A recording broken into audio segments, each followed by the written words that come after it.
వైసీపీకి కష్టకాలం మొదలైంది. అధికారం కోల్పోయిన తర్వాత ఆ పార్టీ అధినేత జగన్మోహన్ రెడ్డి అరాచక పాలనను వ్యతిరేకించి ఒక్కొక్కరు బయటకు వస్తున్నారు. ఇప్పటికే ఇద్దరు ఎంపీలు జగన్కు గుడ్ బై చెప్పారు.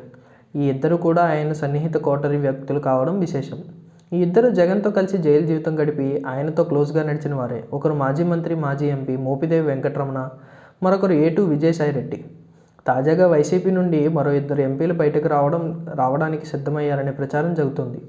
ఈ ఇద్దరు బీజేపీ నేతలతో టచ్లో ఉన్నారని తెలుస్తోంది. ఈ లిస్టులో మాజీ మంత్రి, ప్రస్తుత గొల్ల బాబురావు ఒకరు కాగా, మరొకరు కడప జిల్లాకే చెందిన మేడా రఘునాథ్ రెడ్డి అని సమాచారం. ఇప్పటికే ఈ ఇరువురు నేతలు హస్తినాలోని కమలదళంతో మంతనాలు జరిపారని, నేడో రేపో బయటకు వెళ్ళిపోవడం ఖాయమని వైసీపీ నేతలు సంభాషించుకోవడం చర్చనీయాంశంగా మారుతోంది.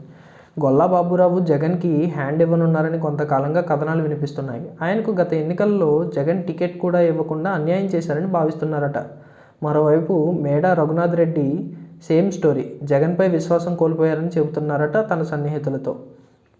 ఈ ఇద్దరు ఎంపీలు బీజేపీలో చేరికపై నేడో రేపో ఓ స్పష్టత వస్తుందని సమాచారం. నేడు ఢిల్లీలో హోంమంత్రి, బీజేపీ సీనియర్ నేత అమిత్ షాతో టీడీపీ అధినేత, ముఖ్యమంత్రి చంద్రబాబు సమావేశమవుతున్నారు. ఈ భేటీలోనే ఆ ఎంపీల జాయినింగ్పై క్లారిటీ రానుందని హస్తినా వర్గాల కథనం. ఇదే నిజమైతే జగన్కి భారీ దెబ్బగా భావించవచ్చు.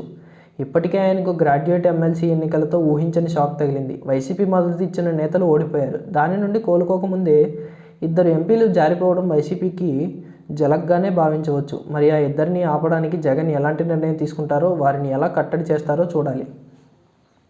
మరోవైపు నెల్లూరు జిల్లా రాజకీయం ఒక్కసారిగా హీటెక్కింది. వైసీపీ హయాంలో మాజీ మంత్రి, వైసీపీ కీలక నేత కాకాని గోవర్ధన్ రెడ్డి ఓ వెలుగొందారు. అధికారంలో ఉండగా ఆ పార్టీ నేతలు ఒక రేంజ్లో రెచ్చిపోయారు. ఇప్పటికీ అధికారం తమదే అన్న ధీమాతో వారు అందిన కాడికి దోచుకుంటున్నారు.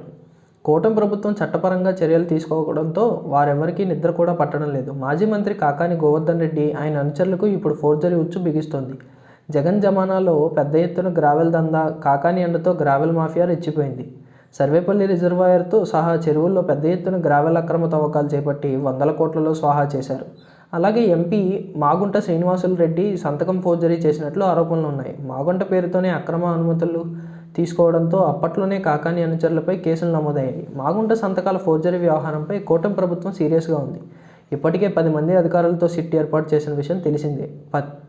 పర్యవేక్షణాధికారిగా బాపట్ల ఎస్పీ, పరిశోధనాధికారిగా బాపట్ల డీఎస్పీ 2 రోజులుగా ముమ్మర విచారణ జరుపుతున్నారు. గ్రావెల్ అక్రమాలపై పెద్ద ఎత్తున పోరాటం చేసిన మాజీ మంత్రి, ప్రస్తుత ఎమ్మెల్యే సోమిరెడ్డి చంద్రమోహన్ రెడ్డి, టీడీపీ నేతలపై కాకాని గోవర్ధన్ రెడ్డి అక్రమ కేసులు పెట్టించారనే ఆరోపణలు ఉన్నాయి. కాగా వైసీపీ హయాంలో భారీ కుంభకోణం బయటపడింది. కూటమి ప్రభుత్వం అధికారంలోకి వచ్చిన తర్వాత గత జగన్ ప్రభుత్వంలో జరిగిన అవినీతి, అక్రమాలపై ఫోకస్ పెట్టింది.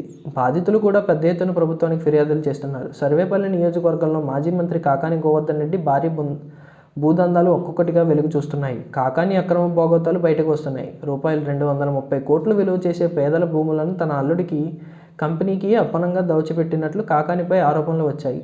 రామదాసు కండ్రిగ ప్రాంతంలో పోర్టు రోడ్డుకు ఆనుకుని ఉన్న భూములను కాజేసినట్లు ఆరోపణలు వెలువెత్తాయి.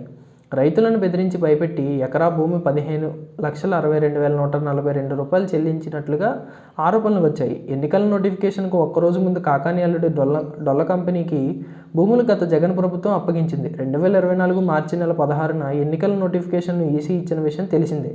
మార్చి నెల 15న భూములు అప్పగిస్తూ ప్రొవిజనల్ అలాట్మెంట్ను ఏపీఐఐసీ ఆర్డర్ మంజూరు చేసింది. భూముల అప్పగింతకు కాకాని, వైసీపీ పెద్దలు, ఏపీఐఐసీ ఉన్నతాధికారులు చక్రం తిప్పారు. భూముల కోసం GKS industrial and supply chain management private limited పేరిట డొల్ల కంపెనీ ఏర్పాటు చేసింది. ఆ డొల్ల కంపెనీలో రాత్రికి రాత్రే కాకాని అల్లుడు మన్నెం గోపాలకృష్ణారెడ్డికి సీఈఓ పదవి అప్పగించారు. కాకాని భూ కుంభకోణాలపై కూటమి ప్రభుత్వం ఫోకస్ పెట్టింది. ఈ విషయంపై విచారణ జరిపించి న్యాయం చేయాలని బాధితులు ప్రభుత్వాన్ని కోరుతున్నారు.